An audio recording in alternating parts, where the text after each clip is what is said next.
Les mercredis de l'Anthropocène. Chaque semaine, Chaque mercredi, un plateau radio pour débattre des mondes urbains anthropocènes. un rendez-vous pour mieux comprendre les enjeux des mondes urbains anthropocènes. Produit par l'École urbaine de Lyon.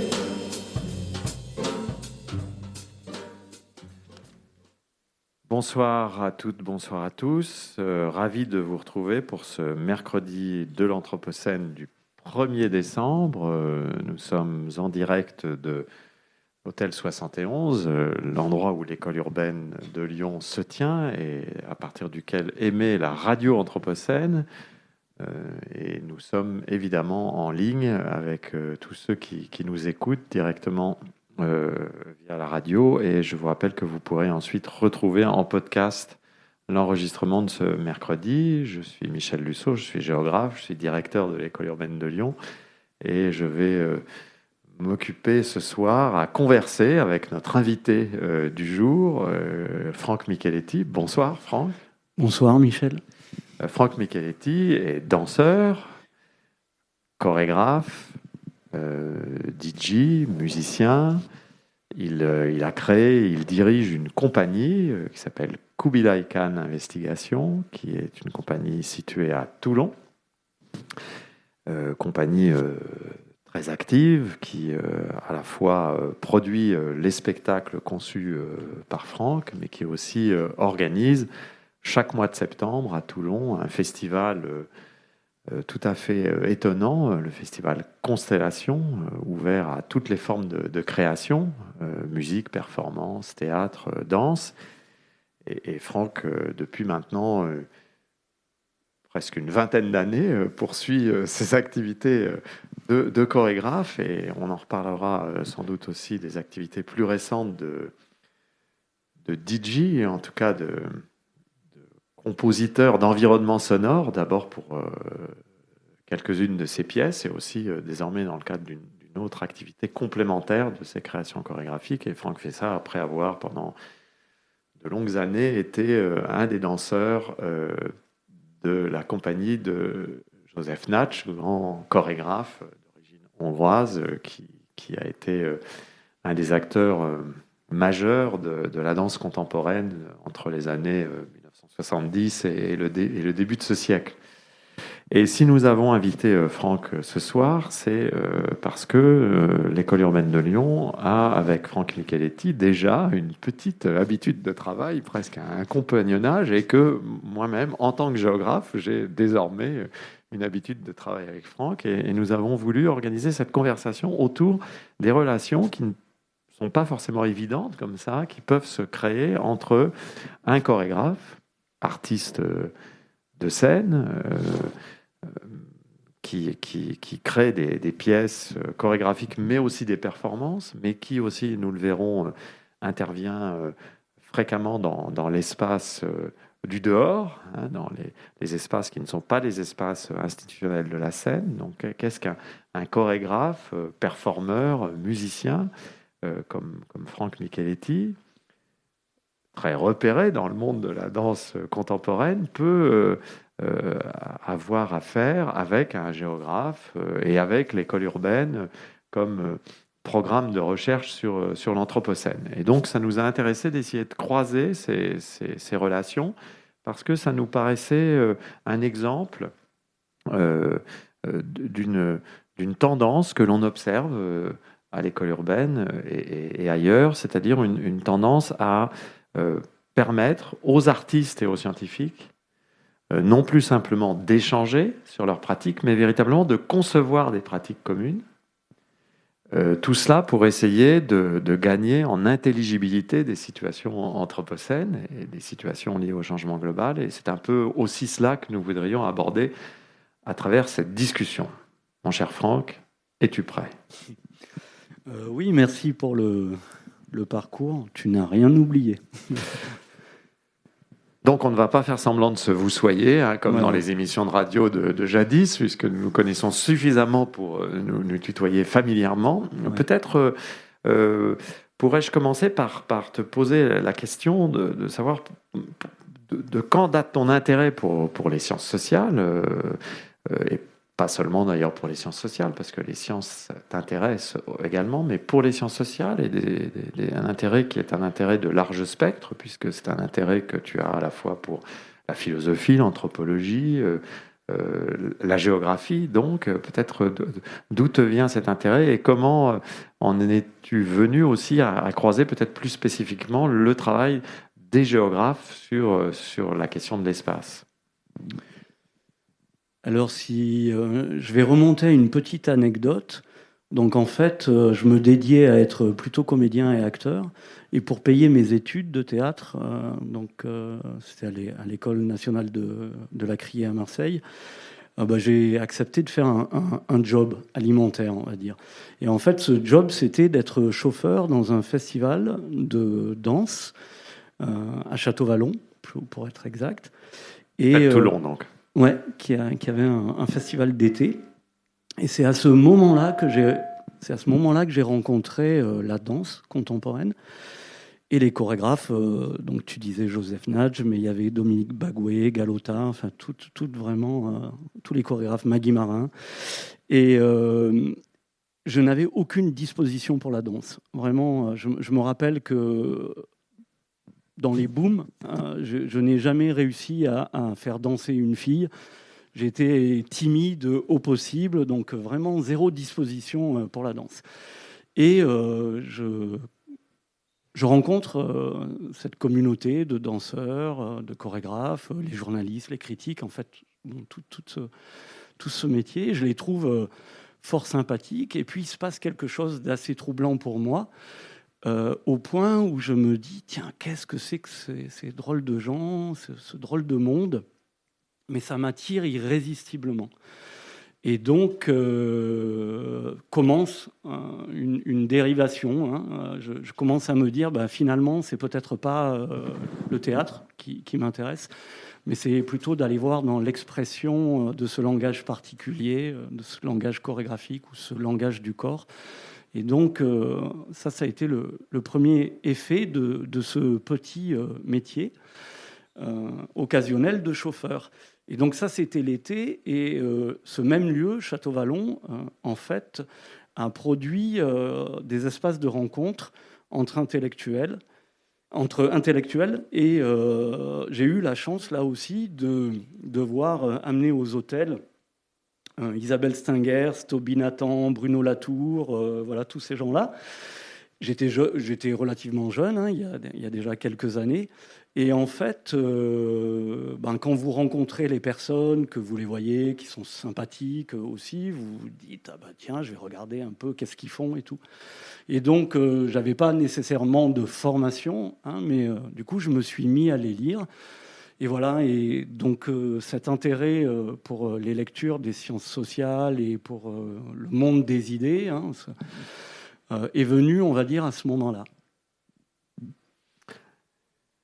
Belle anecdote. Alors, on s'aperçoit que Franck Micheletti est déjà quasiment un boomer, puisque tu utilises le mot boom pour parler des fêtes où l'on faisait danser les filles et les garçons, ce qui évidemment nous renvoie à une époque que les moins de 25 ans n'ont pas connue.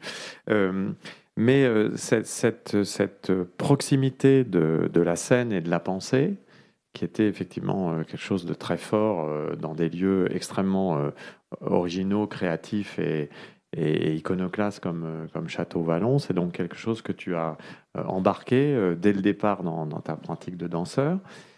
Mais ce que l'on peut dire, c'est que tu n'en as pas fait simplement un élément qui permettait aux danseurs que tu étais, puis aux chorégraphes que tu étais, de tout simplement se nourrir de quelque chose d'extérieur. J'ai l'impression que tu as voulu en faire quelque chose de plus, c'est-à-dire pas simplement des éléments d'accompagnement de la danse ou d'accompagnement de la chorégraphie, mais des éléments constitutifs de la possibilité même de faire danse ou de produire la chorégraphie. Je ne sais pas si ma remarque est claire et ma question est claire, mais ce ne sont pas simplement pour toi des illustrations de la danse ou des choses qui permettent d'expliquer ce que tu entends produire par la danse que tu crées, mais ce sont des choses que tu intègres véritablement à l'intérieur de ta conception et de ta pratique.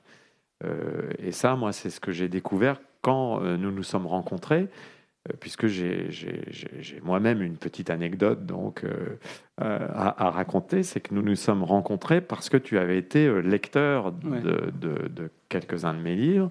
Et ce qui m'a surpris, c'est que le premier message que tu m'as envoyé était un message où tu expliquais bien que ce qui t'intéressait, c'était véritablement de comprendre comment la théorie de l'espace et de la spatialité d'un géographe pouvait venir travailler ta danse de l'intérieur, en quelque sorte, et pas simplement venir donner un supplément d'âme à quelque chose que tu aurais fait par ailleurs. Oui, en effet. Donc, quand je lis L'homme spatial, que tu as écrit en 2007, je me dis, tiens, c'est étonnant. En fait, évidemment, ça me stimule beaucoup. Évidemment, je vois des passerelles et des correspondances très nettes, très fortes. Et donc, à ce moment-là, je me dis, tiens, c'est marrant, donc un chorégraphe et un géographe, donc bon, sont-ils des détectives de l'espace, tous les deux? En tout cas, ils sont des observateurs de cette dimension spatiale, des observateurs... il y a un nombre de questionnements sur ces expériences spatiales dans lequel il y a des évidences de rencontres. Donc, je ne voudrais pas mal résumer ton propos dans L'homme spatial, mais tu dis, je crois, à un moment donné, l'homme est un animal spatial, les sociétés sont des arrangements des spatialités. Et donc, je me dis, tiens, ben là, je reconnais beaucoup de mes envies, de mes outils aussi. Et dans ce même livre, tu dis à un moment, l'espace est en action, et tu mets entre parenthèses en, et tu mets entre parenthèses le pluriel de action. Donc l'espace est action, l'espace est en action. Et donc là aussi, ça m'interpelle parce que je sens moi aussi que l'espace, c'est pas l'espace objectif ou abstrait. On dit on est voilà dans un espace. En fait, c'est que d'un coup, on se dit, enfin nous comme danseurs, on sait très bien qu'on a une possibilité d'actionner l'espace, de le transformer, et que en retour, cet espace nous fait bouger aussi, nous donne une motivation, que notre geste dansé peut produire des spatialités, peut produire des manières de faire espace, et qu'il y a une dynamique comme ça d'échange entre... et que voilà, l'espace est un porteur, est aussi un actionneur. Il est aussi pluriel, il est multiple. C'est pas cet anonyme, c'est pas cette espèce d'abstraction. Et voilà, en découvrant dans les différentes lectures après de tes ouvrages, je me dis, tiens, ça serait vraiment intéressant qu'on puisse instaurer un dialogue et puis qu'on puisse un jour peut-être faire des expériences ensemble. Et voilà, et je pense que peu à peu, on s'est approché de cette possibilité de mettre en commun quelques questionnements ouverts qu'on a sur les... Alors en retour, ce que l'on peut dire, c'est que pour un spécialiste de sciences sociales, la chose qui me paraît, moi, tout à fait émouvante et puissante, presque émouvante au sens étymologique du terme, qui nous fait bouger, et puissante dans la confrontation à une création scénique, ou dans le dialogue avec quelqu'un qui va passer par la performance scénique, c'est que cette confrontation nous oblige à parler différemment des concepts et des théories que nous pensons bien connaître et que nous avons l'habitude de présenter de façon extrêmement routinière et extrêmement cadrée dans l'exercice de nos missions et de nos métiers. C'est-à-dire qu'il y a quelque chose de très puissant, je trouve, à se confronter en tant que chercheur aux arts, en particulier de la scène, pas exclusivement d'ailleurs les arts de la scène, mais les arts de la scène ont quelque chose de très spécifique. C'est lié, je pense, à à la capacité même de la scène d'accueillir des performances qui au sens strict du terme, performent, c'est-à-dire fabriquent quelque chose d'inédit. Il y a donc un point tout à fait intéressant dans notre confrontation de l'art de la scène, c'est que ça nous oblige à nous dérouter, c'est-à-dire à ne plus parler de la même façon des choses dont nous avons l'habitude de parler devant nos étudiants, nos collègues, nos pairs, avec des mots extrêmement routiniers et des mots extrêmement habituels. Donc, ça nous permet de redécouvrir nos propres concepts et notre propre travail. Je ne sais pas si je suis clair, de le redécouvrir d'une façon complètement différente. Par exemple, j'ai beaucoup travaillé, moi, sur ce que j'appelle les compétences élémentaires de spatialité, c'est-à-dire sur les compétences nécessaires aux individus pour essayer justement d'être capable d'actionner l'espace. Et ce n'est véritablement qu'en travaillant avec toi, mais aussi avec des comédiens, des gens de théâtre, que j'ai pu me ressaisir en fait de ces catégories conceptuelles froides pour en faire des éléments beaucoup plus chauds et actifs.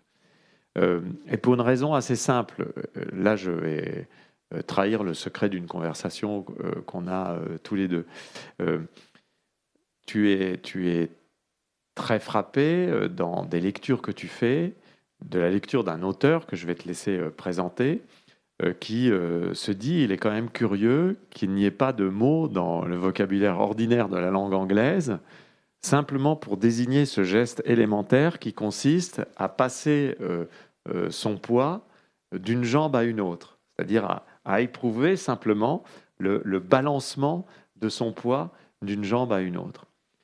Et cet auteur se dit, c'est quand même très étrange que quelque chose d'aussi élémentaire et évident ne soit pas dissible, qu'il n'y ait pas de langue pour dire ça.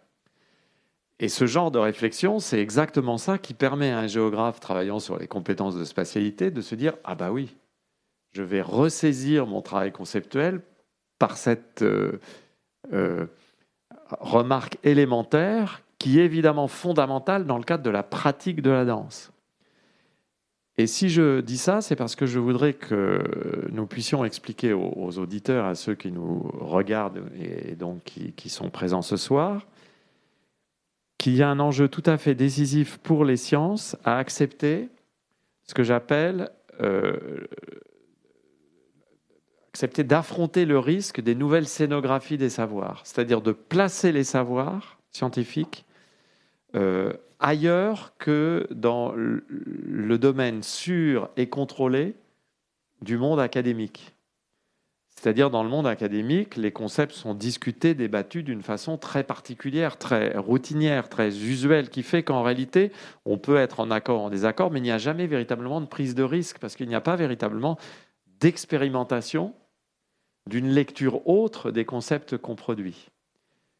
Travaillant avec un danseur, pour quelqu'un comme moi qui a travaillé sur les relations de distance, les relations d'emplacement, sur les relations de franchissement, sur les relations d'interaction entre les individus, le simple fait que tu puisses faire cette remarque sur le passage d'une jambe à une autre m'oblige à être beaucoup plus précis dans mon approche, beaucoup moins abstrait, beaucoup plus lié à ce que cette approche peut permettre de dire ou ne pas dire, de pratiques élémentaire de corporéité chez les individus au quotidien. Est-ce que tu peux reprendre cette citation très, très étonnante sur ce passage d'une jambe à l'autre ? Ouais.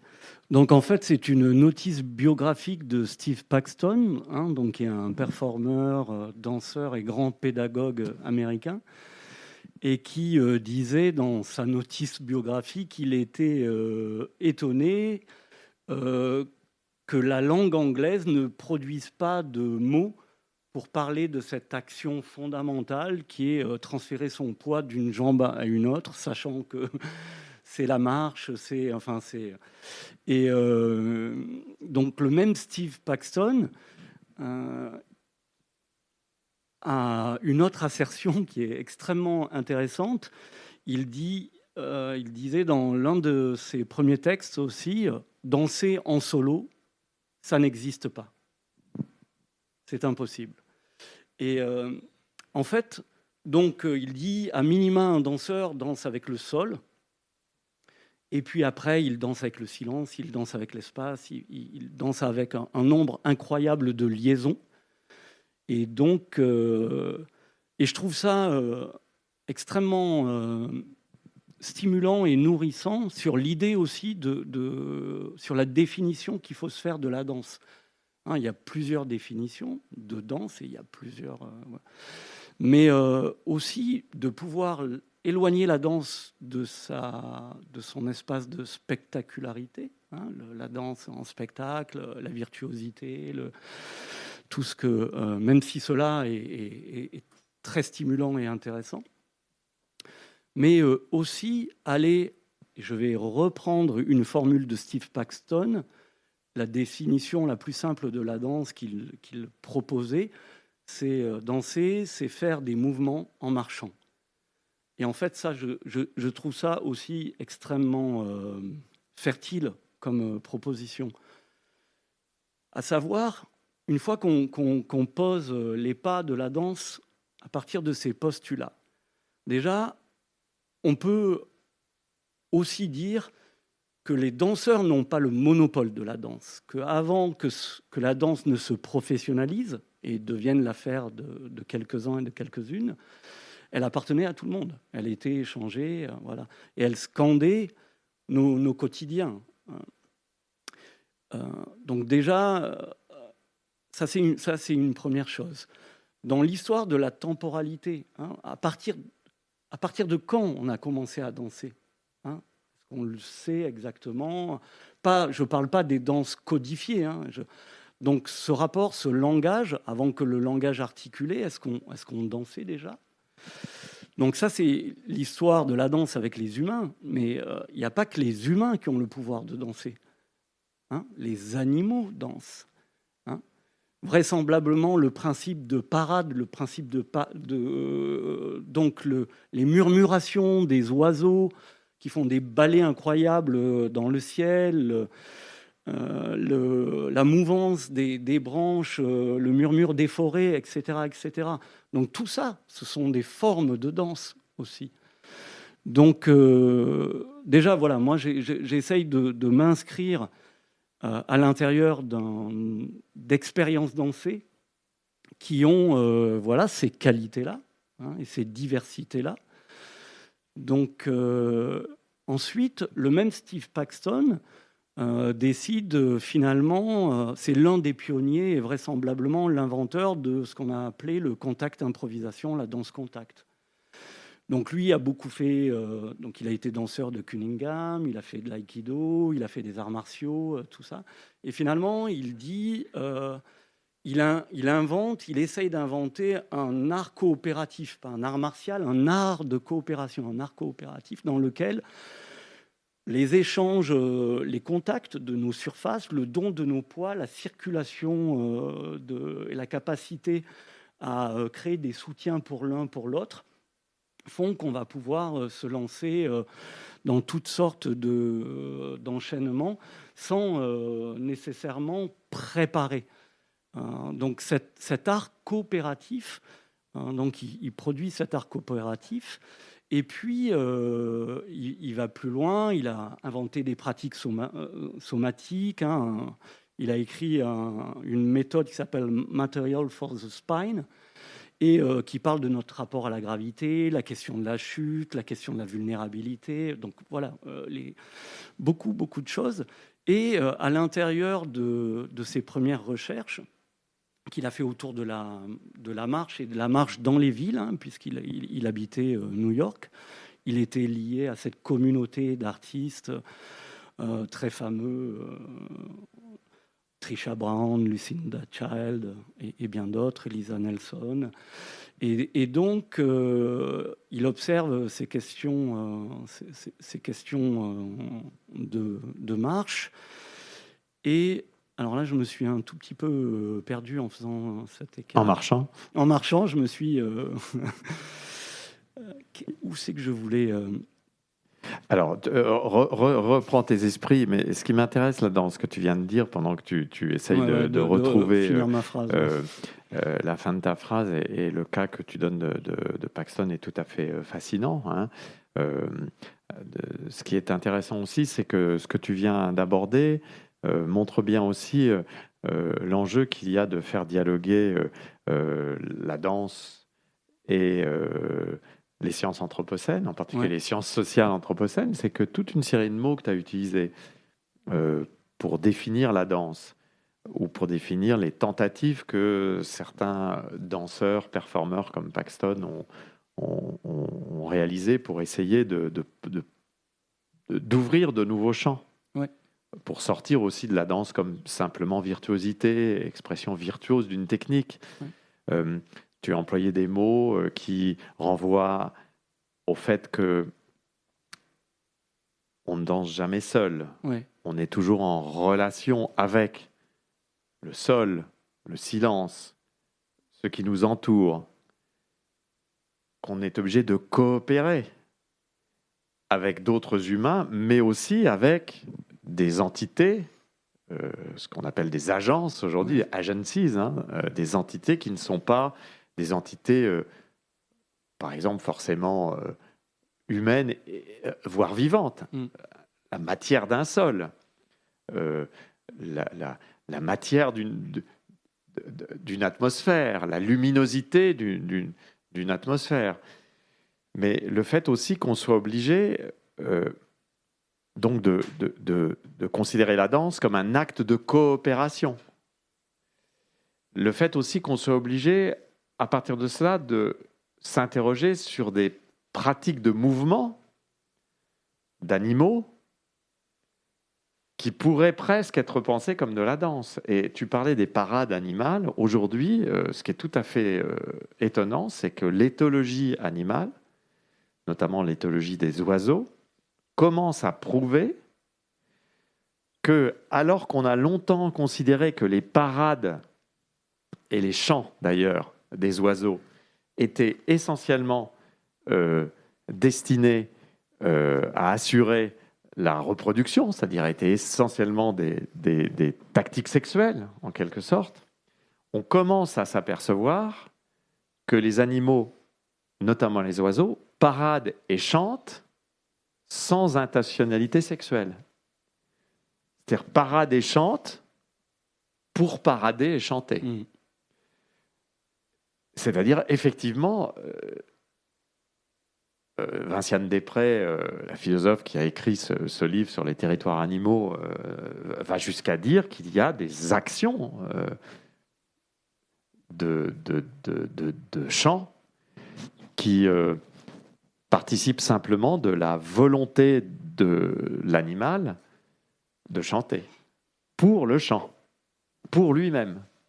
Donc vous voyez, quelque chose de tout à fait fascinant qui est au cœur de l'éthologie contemporaine, c'est-à-dire des comportements qui ne sont liés à aucune utilité, aucune fonctionnalité immédiate, qui pourraient même presque, si l'on se laissait aller, être des comportements qui se feraient par le simple plaisir, le contentement de les avoir. Un peu comme lorsqu'on danse, il peut ne pas y avoir d'autre utilité que le contentement de cette pratique coopérative de la danse, jamais isolée de la danse. La danse comme mise en lien de soi avec tout ce qui entoure. Eh bien, bon sang de bois, mais tout ça, c'est extrêmement anthropocène, puisque c'est au cœur des sciences sociales et de la philosophie de l'environnement qui insiste sur la coopération, sur l'agentivité des non-humains, sur l'agentivité des animaux, l'agentivité, la capacité à agir et à interagir avec nous des animaux, et sur la possibilité de repenser des sociétés à partir de cette découverte-là. Et c'est peut-être ça qui nous avait poussé à te demander, avec tes danseurs, je crois que c'était en 2019, me semble-t-il. Je me mélange un peu avec les dates de confinement. Non, c'était en 2020. C'est ce qui nous avait poussé à te demander d'organiser un bal anthropocène, dont nous pouvons peut-être reparler un peu, qui était en fait une proposition que tu avais faite avec tes danseurs, d'organiser un bal sur le principe justement que nous venons de mettre en avant, c'est-à-dire sur le principe de la coopération, c'est-à-dire de l'idée de créer du coopératif de contentement, du coopératif joyeux et heureux, à partir du partage de pas de danse et de la mise en situation d'éveil des danseurs au fait que ce partage des pas de danse exigeait d'eux de définir une sorte de système de coopération élargie dans lequel tout rentrait en ligne de compte. Me trompe-je ? Oui. Non, je me trompe ? Non. Ça me fait penser à un mot de Clarice Lispector, la romancière brésilienne, qui dit « La musique ne se comprend pas, elle s'entend. Entends-moi avec mon corps en entier. » Donc en fait, je pense qu'en partie, la danse a été empêchée aussi par l'intention qu'on lui prête et qu'on lui donne. La danse, ce n'est pas nécessairement l'intention qu'elle se donne, mais c'est la manière. Et c'est dans cette manière qu'il y a sûrement l'intérêt de ce médium, comme les oiseaux qui chantent juste pour le plaisir de chanter. Ce que je veux dire par là, c'est qu'il ne faut pas le lâcher-prise que permet la danse et la musique, par exemple. La résonance qu'ont ces ondes, et musicales et corporelles, sur nous, sur nos esprits, sur nos cœurs, c'est primordial. En fait, c'est vital. C'est un élément, un élan essentiel. Voilà. Quels sont les espaces aujourd'hui où on peut se toucher, danser avec des inconnus, se sourire, être sur le même feeling, sur la même vibes? Est-ce que ces espaces sont si nombreux? Est-ce qu'on a si souvent la possibilité de pouvoir vibrer avec des inconnus, Donc, ces échanges-là,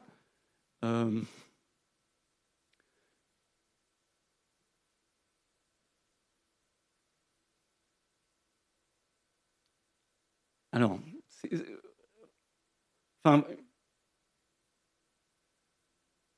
j'ai Prends ton temps. Donc voilà, bon, ça c'est une première chose. Après, je vais revenir, excuse-moi, mais je vais revenir. Donc là, je me défais de l'expérience du dance floor pour revenir à tout à l'heure. Non, pas à Paxton, j'ai pas retrouvé le fil, je suis désolé. Non, par contre, ce que tu disais me faisait penser qu'une partie de nos intentions, en tout cas dans cette condition anthropocène, c'est peut-être de contrer l'exceptionnalisme humain. Cette idée que seulement les humains seraient déjà un possesseur et maître de la nature, etc. Donc, toutes ces oppressions, ces formes d'oppression qui se sont imposées avec des régimes particuliers, le colonialisme, le racisme, le sexisme, tout ça. Donc, toutes ces choses qui ont bien séparé, qui ont mis des rapports de domination, en fait, aujourd'hui, en fait, on se dit qu'il faut essayer et c'est ce que font des penseurs, de déconstruire tous ces espaces-là de domination et ces récits, d'essayer d'en proposer d'autres. Et en fait, à l'intérieur de ce qu'on peut peut-être arriver à faire quand on danse ou quand on se promène, comme Steve Paxton se promène quand il dit qu'il marche et qu'il collecte des mouvements. Et...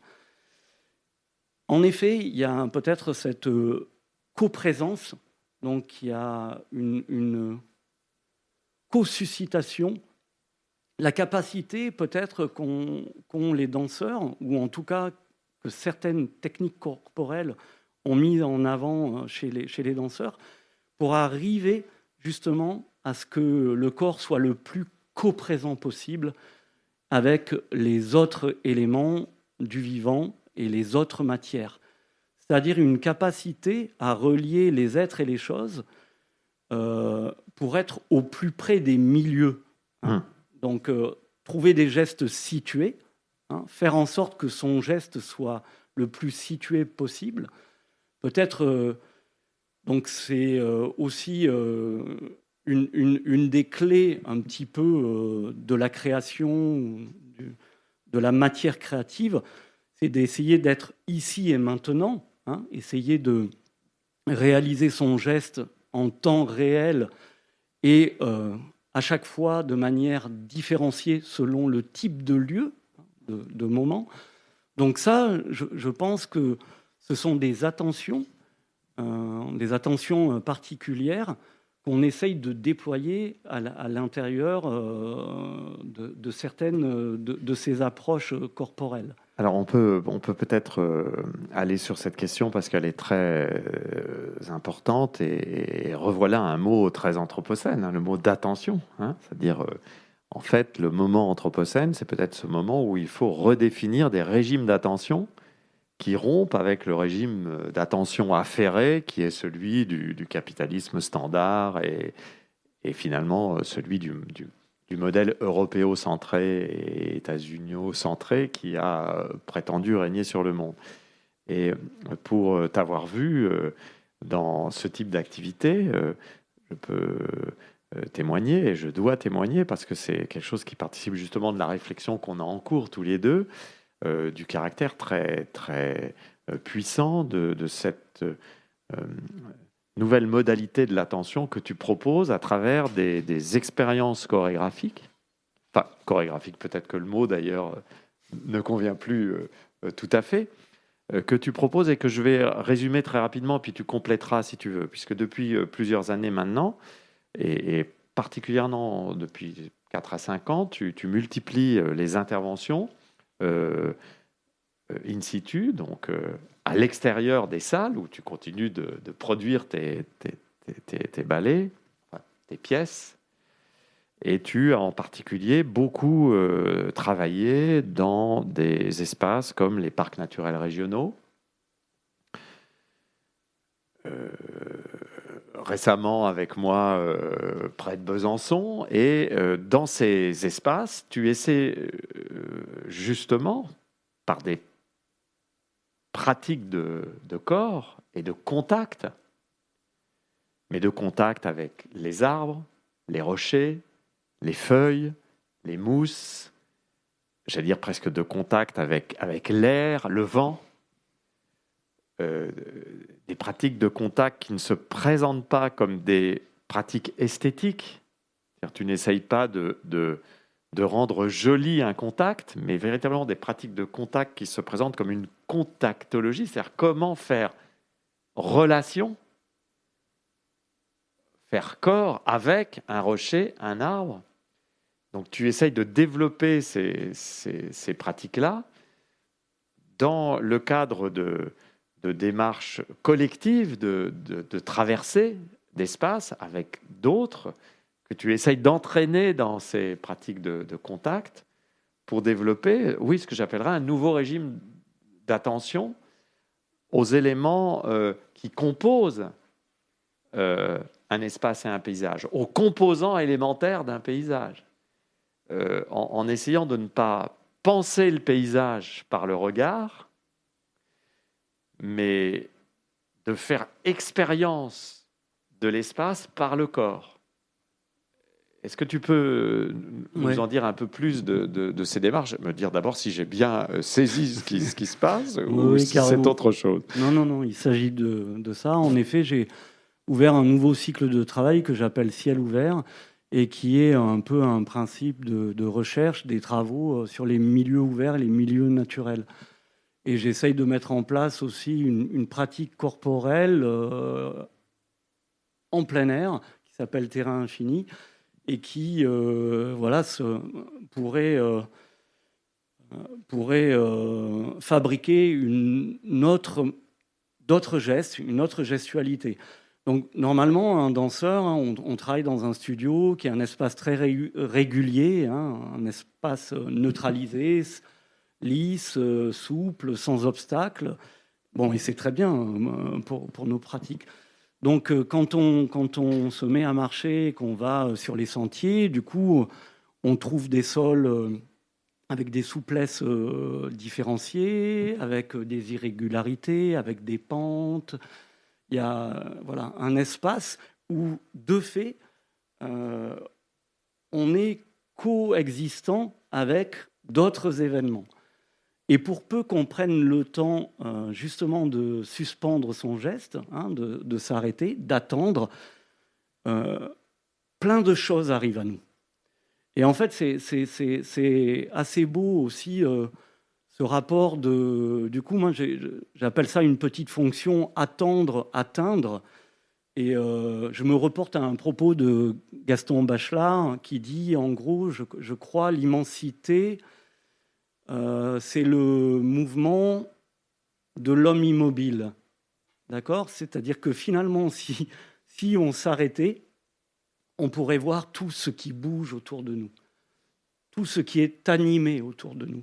Et en fait, il y a beaucoup de choses qui s'animent.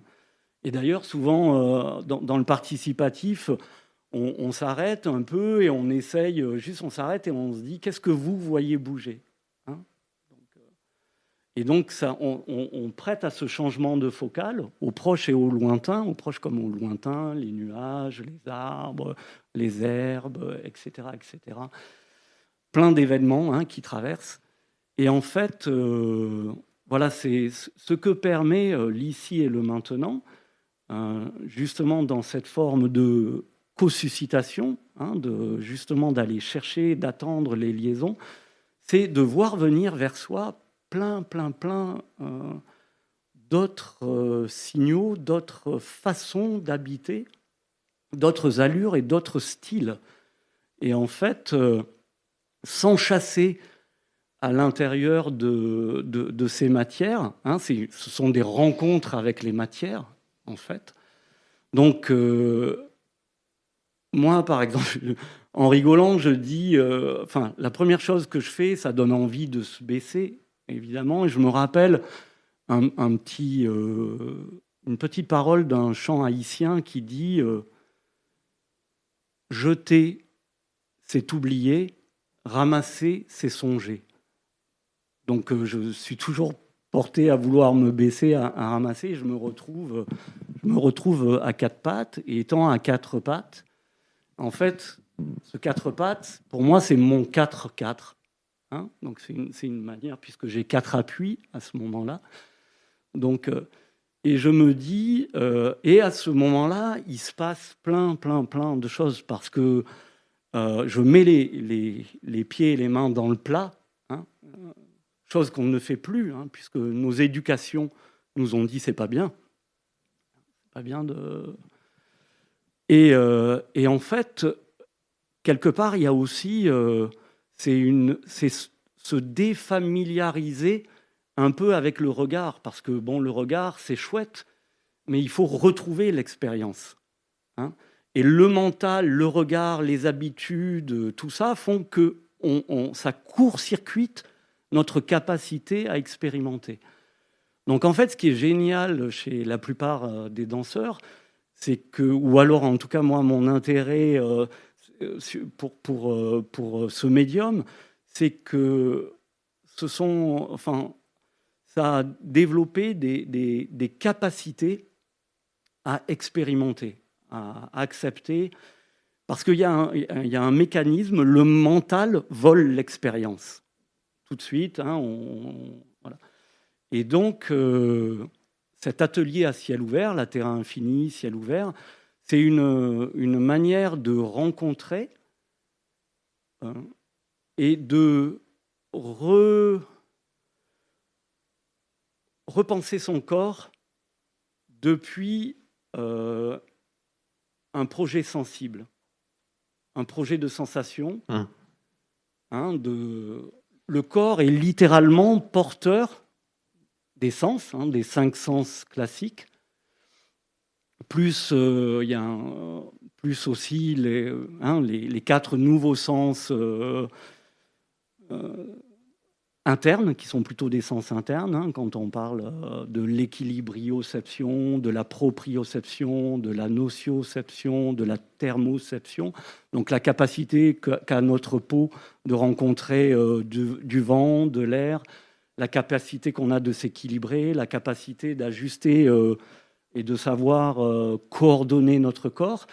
Donc c'est d'essayer de voir, quand je suis en chemin sur les sentiers, c'est ce corps avec son panorama sensitif et sensoriel, sensible et sensuel, et ce que ces sensations, ces sensualités, si on s'accorde à avoir une expérience de soi un peu inédite, ça nous permet ça. C'est aussi cette force de l'inattendu que je recherche. Voilà, et ça permet quelque chose qui est très intéressante aussi, c'est que ces expériences que tu mènes sont des expériences où on redécouvre la capacité du corps à être affecté par une relation à l'espace, mais tu le fais toujours dans la perspective aussi, justement, pour reprendre Paxton, d'aller dans le sens, non pas du repli du corps sur lui-même, du repli de l'individu sur sa seule sensation, mais plutôt du partage, de la prise de conscience de la relationnalité élargie qui existe entre un individu et tout ce qui entre en contact avec lui, et du partage de cette relationnalité-là. C'est-à-dire, c'est pas quelque chose qui vise à satisfaire les besoins d'un individu fermé sur lui-même, comme une sorte de capsule autogène, mais au contraire d'un individu qui redécouvre une capacité relationnelle qu'il avait oubliée. Oui, absolument. Oui, c'est l'infiniment, on est infiniment dedans-dehors. Donc, c'est, en effet, comme tu dis, ce sont des figures du dehors. Enfin, j'essaye de réenrichir mes relations de ces encouragements, de ces feedbacks. Je ne sais pas, ça doit s'appeler de l'intersubjectivité, c'est ça, c'est de l'intersubjectivité avec des agences non humaines, et y compris sans subjectivité. Ouais. Un caillou, une pierre. Ouais. Je t'ai vu comment dire, je ne trouve pas le mot d'ailleurs, me lever. Oui, te lever dans des sols pierreux et créer une sorte de capacité très étrange et très émouvante à observer, de relationnalité sensible avec quelque chose qui paraissait complètement inerte et qui devenait de ce fait-là non inerte. Comme le temps passe, hélas, et que ceux qui ne nous suivent pas en direct ne peuvent pas voir que Franck Micheletti se met quasiment à danser, effectivement, dès qu'il parle de cette expérience-là. Peut-être nous dire un mot, Franck, de cette volonté que nous avons justement de partir de ce capital d'expérience que tu as depuis quelques années pour proposer ce que nous avons fait à Besançon il y a quelques semaines, une sorte de nouvelle expérimentation, de traversée corée géographique où nous allons, avec le secours de ces capacités que tu as développées dans les parcs naturels régionaux, et puis la volonté de ma part de faire une sorte de performance plus discursive autour de ce que la géographie peut dire de l'expérience spatiale. Nous avons tenté finalement, avec un groupe de 30 personnes, de prototyper une démarche artistique et scientifique qui permettrait aux individus de faire une expérience émotionnelle de l'espace différente, leur permettant justement de questionner les manières classiques d'habiter le monde, qui sont celles que nous avons par l'instruction apprise, et qui nous paraissent seules pouvoir nous donner les cadres nécessaires pour la vie sociale et la vie individuelle. C'est-à-dire, en gros, pour être plus clair, parce que là, je ne suis pas clair du tout, essayer de faire en sorte que, par ce type d'expérience, les personnes qui nous accompagnent se posent la question de savoir quel est leur rapport au monde, en fait. Quel type de rapport ils veulent bien entretenir avec le monde. Et dans le monde, il y a les autres, et puis il y a les autres qui ne sont pas des humains. Donc, est-ce que tu peux dire un mot de cette tentative que nous avons faite à Besançon et qui, comme elle nous a plu, nous amènera à la réitérer ailleurs? Ouais. Ben, je voudrais remercier la scène nationale de Besançon, donc, qui a fait un temps fort qui s'appelle Sur Terre et qui nous a proposé de pouvoir essayer ce prototype, donc, qui est un principe de balade anthropocène, qui est un pas de deux entre un géographe et un chorégraphe. Donc un pas de 8, puisque nous avons chacun 4 appuis, comme vous le savez.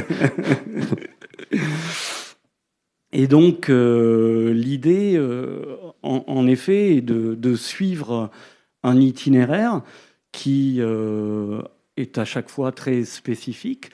Donc là, on partait d'un quartier, et c'est marrant parce que l'un des 2 lieux de la scène nationale s'appelle le Théâtre de l'Espace, donc dans le quartier Planoise. Donc c'était marrant de commencer. Partir du Théâtre de l'Espace. Voilà, de partir du Théâtre de l'Espace. Donc on traversait un quartier de grands ensembles qui était lui-même à proximité d'un parc urbain, lui-même au seuil d'un massif forestier et d'une promenade qui nous aurait emmenés jusqu'au contrefort avec du méandre du Doubs. En fait. Voilà, du méandre du Doubs. Donc, comme on s'est essayé, on a fait pas mal de stops et d'arrêts, on n'est pas monté jusqu'en haut. Mais ce qui était intéressant, c'est de traverser des qualités d'espace très variables, hein, et puis d'essayer de voir est-ce qu'on se modifiait, qu'est-ce qui se modifiait en nous par rapport à ces espaces. Donc, où on a fait des exercices, où on a fait des lectures d'espace, où on a échangé, où on a fait des écoutes, où on a fait des moments de rencontre avec les matières. Et donc ça, c'est un tout petit peu ce projet qui s'appelle Micro-Collision et qu'on voudrait continuer à... Et qu'on continuera, oui, dont le projet est de faire une sorte d'expérience de laboratoire de plein air en mêlant les savoirs et les compétences d'une certaine géographie anthropocène et les savoirs et les compétences d'une certaine chorégraphie anthropocène, mais aussi en mêlant les compétences du fabricant d'univers sonore que tu es, puisque Franck a quand même réussi en pleine forêt à nous sortir une micro-platine, un petit amplificateur et une petite enceinte pour nous faire du scratch en pleine scène, en pleine forêt, après nous avoir fait écouter une archive sonore des années 60, donc créer une sorte d'univers sonore qui a complètement décalé la situation. C'était tout à fait étonnant de voir comment des gens en pleine forêt étaient complètement décalés par une archive sonore qui parlait de l'exploitation du pétrole dans l'Algérie française des années 50. Donc nous a propulsé dans le monde holocène et dans le monde thermo-industriel. Et là, on a pu mesurer la capacité du son à complètement déplacer une situation, c'est-à-dire à changer radicalement les conditions d'expérience de l'espace. C'était expérimental, c'était une expérience de recherche. On a vu les gens complètement troublés par cette irruption d'un matériau sonore, dans leur capacité même à se repérer, à savoir où ils étaient et quelle même attitude ils devaient avoir par rapport à ça. Donc ça, c'était très fort. Et comme ça a bien fonctionné, nous allons essayer de le déployer ailleurs en essayant de systématiser justement cette idée que nous créons là. Non pas quelque chose qui est une balade ludique ou qui est...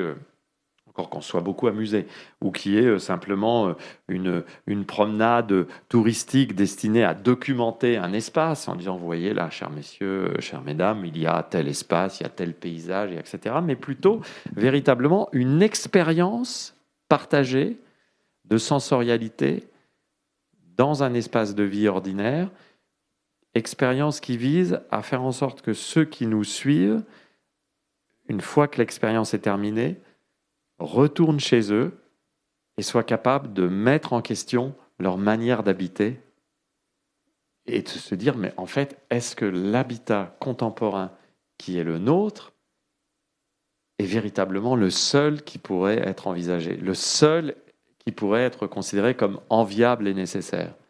Il y a quelque chose d'assez provocateur dans cet objectif de faire en sorte que les habitants deviennent critiques de la société contemporaine, non pas à partir du discours critique, mais plutôt à partir de la mise en situation d'une autre sensorialité qui va leur permettre de dire, mais finalement, les façons dont nous vivons ne sont sans doute pas les meilleures façons qui soient.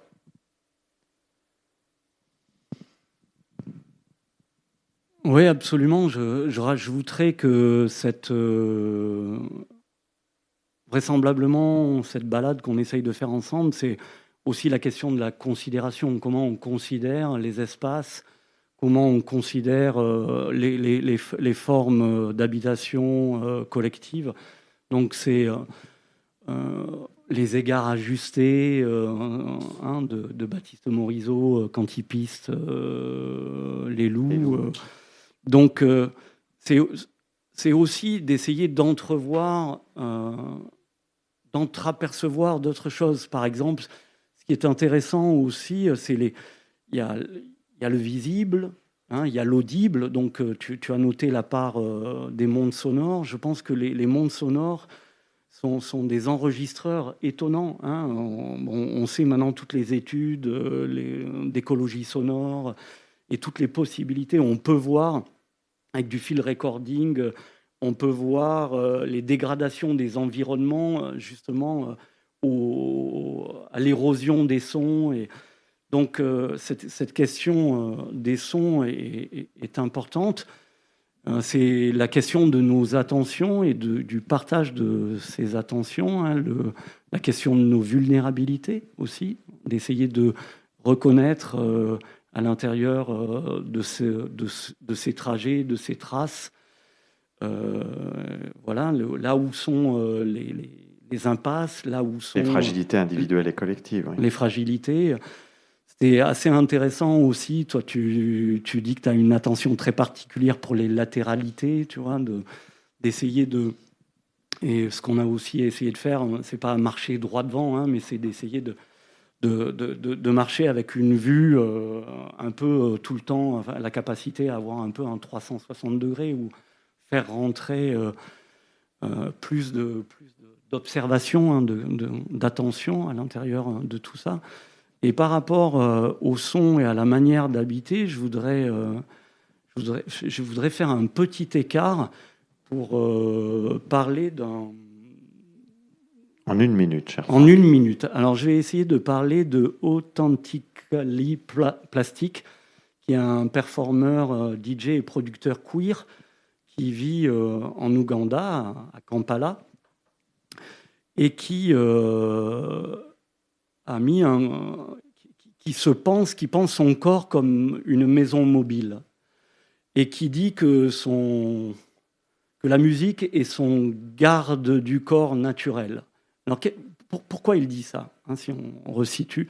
Donc, il y a une homophobie d'État extrêmement forte en Ouganda, un conservatisme extrêmement fort, que, par exemple, dans son appartement à Kampala, il ne se sent pas nécessairement super à l'aise, ou nécessairement en sécurité.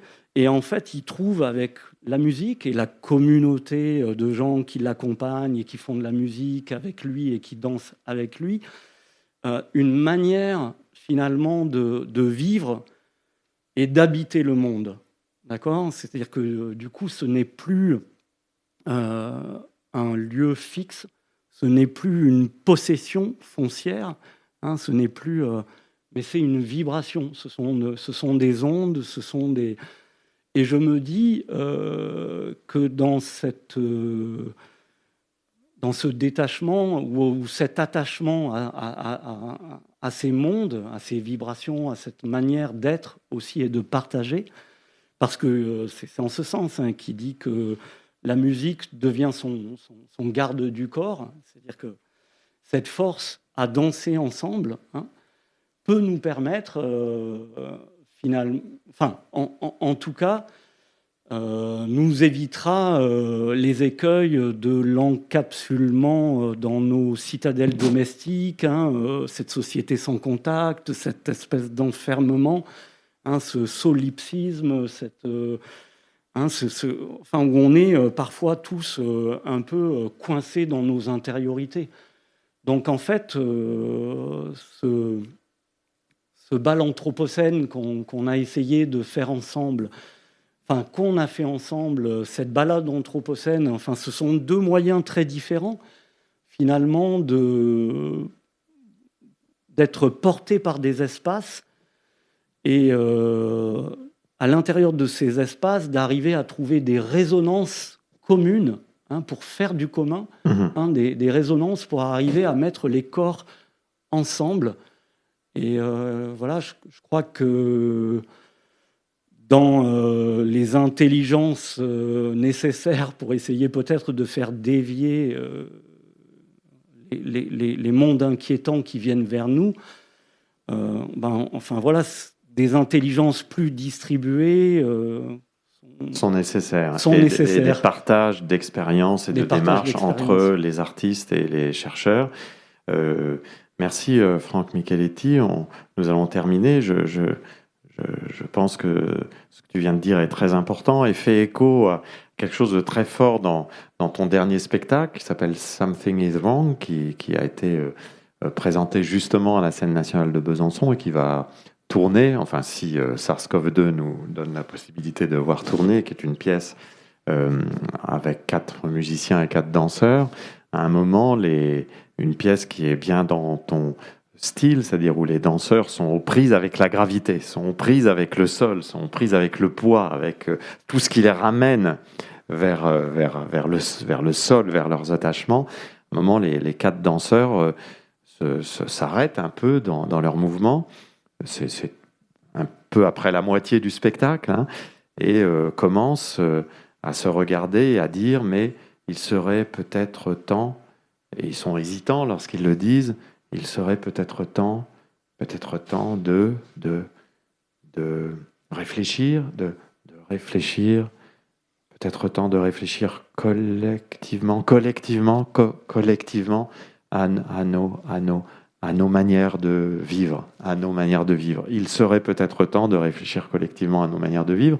Et c'est un peu le projet de cette pièce, et c'est sans doute aussi le projet de cette expérience que tu viens de décrire, c'est-à-dire le croisement de la danse et d'une certaine réflexion géographique comme occasion de commencer à réfléchir collectivement à nos manières de vivre, parce que nous savons que nous allons devoir changer nos manières de vivre pour faire face aux impacts du changement global et aux enjeux sociaux, éthiques et environnementaux que nous avons à affronter. Merci en tout cas, Franck, d'avoir pris le temps de nous expliquer cette démarche qui est tout à fait passionnante, et je me réjouis de la continuer avec toi. Oui, nous serons aux Hivernales d'Avignon en février. Voilà, nous réitérons pour une balade anthropocène. Les collisions anthropocènes le 10 février en Avignon, pour ceux qui auraient envie d'aller en Avignon, puis ensuite sans doute dans les scènes nationales du Jura et puis worldwide, autant que faire se peut.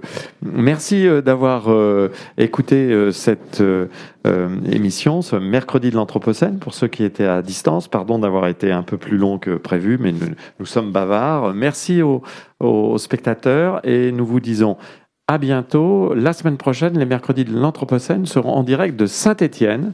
Nous nous réjouissons d'être à Saint-Étienne pour le dernier mercredi de l'Anthropocène, l'avant-dernier mercredi de l'Anthropocène de la saison. Et merci à Valérie Disdier de programmer cette activité des mercredis, et à Yindra Kratochvil de la mettre en son, et à Jérémy Cheval, qui est responsable de la radio Anthropocène, de permettre que ces mercredis soient la dernière émission de chaque mercredi que nous organisons. Soyez à l'écoute de cette fantastique radio, et à bientôt. Merci Michel pour l'invitation et merci à l'équipe de l'école urbaine de cette diffusion. Le mercredi de Merci au l'Anthropocène. public de votre Chaque semaine, Chaque mercredi, un plateau radio pour débattre des mondes urbains anthropocènes. un rendez-vous pour mieux comprendre les enjeux des mondes urbains anthropocènes. Produit par l'école urbaine de Lyon.